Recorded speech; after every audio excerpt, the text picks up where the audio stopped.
we get to this very deflating, I guess I would have to say, moment of Ricochet jumping up on the apron.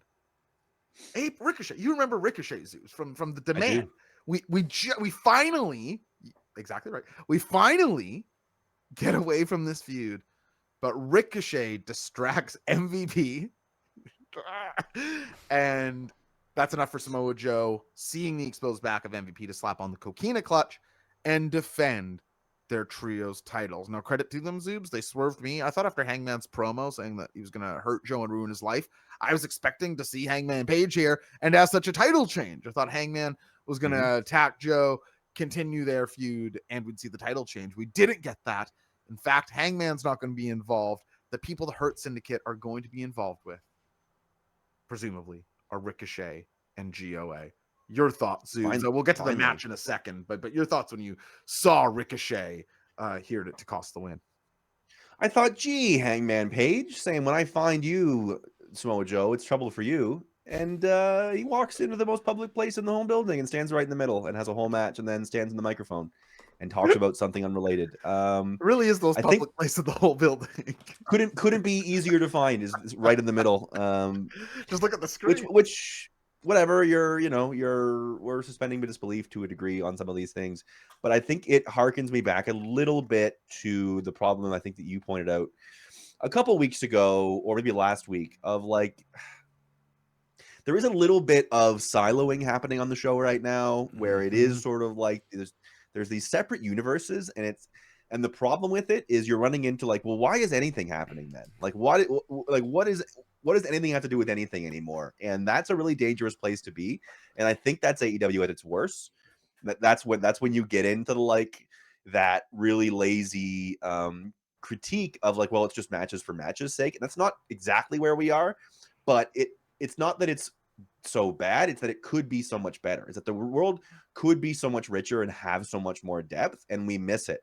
And it's really hard to not go, you got to be fucking kidding me that we're doing Demand and Ops again. It's you're Dolph Ziggler, Kofi Kingston-ing me here, where it's eventually I'm going to not care at all about any of it because you've shown it to me so many times. So disappointed to see this, because you had a lot of fire. You had a moment, at least, at the pay-per-view with the turn and with the violence, and you have Hangman, who is your main character of the show, who has not been dumb and has not been careless and has been a different guy when he's a champion. Sort of why did we even show the clip then? I don't really, Yeah, I'm right alongside you here. And listen, we praise AEW and New Japan, who everyone needs praising. Sometimes it's fun to be subverted and to play on the patterns and latent expectations that we all have. Everybody watching this show, everybody on the show has watched an ungodly amount of wrestling. And so to play with that, knowing that your audience has, is fun. But some of the arcs and tropes exist for a reason. And people are trained in similar ways as well. We've done the exhale for this feud. We might have even done the exhale 2 or 3 times. And now, if it's going to be a Ricochet MVP match, it's something. Diminishing returns doesn't quite encompass what I'm trying to say, because I feel like there's this net harm, where Zoom said it too, but it feels like you enter this stasis where it's okay, these guys are just feuding into what's the word? Perpetuity. Perpetuity. Yeah. And it doesn't matter who ends up winning, because the record is 50-50 on the road there anyway.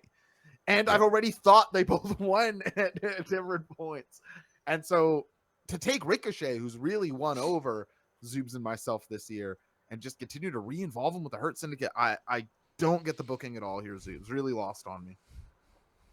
But I did think the match was quite good fun.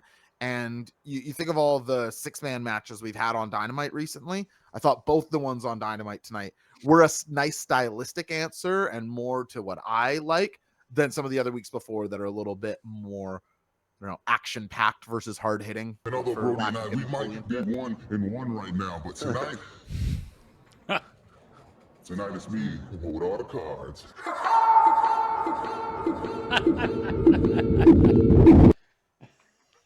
You gotta give it to him. Talk about getting show some love. Talk about winning us over. Matt Prince got Ricochet over. That's He did. He was early to do it.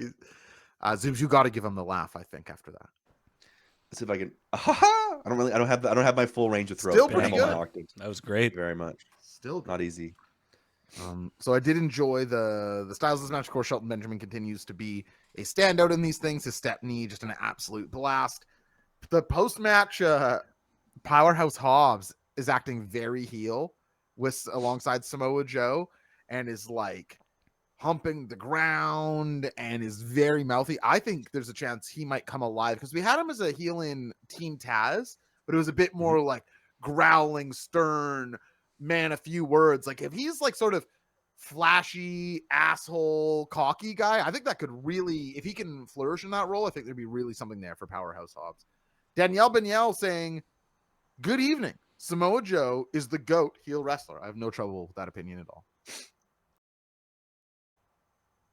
I think on my top 10 favorite wrestlers of all time list, Samoa Joe was 3.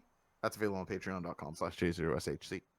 Hey, thanks for checking out that video. Next step, hit follow down below. Step after that, head over to twitch.tv/WrestlingBrain. We're live every Monday and Wednesday and on pay-per-view weeks, or just when we feel like talking about wrestling. It's many more shows than that. You can hit follow over there to be alerted every time we go live. If you need even more, patreon.com/J0SHC has a free tier and a paid tier. Check those out and see if any suit you fine. We'll see you then, and like Hiroshi Tanahashi says, love and energy.